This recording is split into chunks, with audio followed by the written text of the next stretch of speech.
Hello guys, welcome back to the channel, and as per usual I'll get to it. So this page actually did eventually work. I think that number 1 is the actual closest to the original reference photo. It did take 10 seconds over the maximum allotted time. However, I sometimes find that the first sketch of the page usually takes maybe 10 to 30 seconds longer, purely because I'm getting the initial proportions and structure and everything. Second one was 2 minutes 20 seconds, so yeah, quite a bit reduced.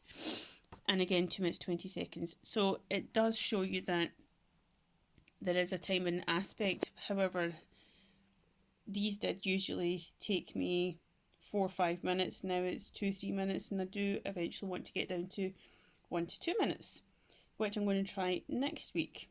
So good geometric and observational methods, along with good speed, creating the feedback loop for the information that you need to then critique and learn from your mistakes and where you went right, and keep the skills going and the approaches that actually did work, or the practical sense that did actually work.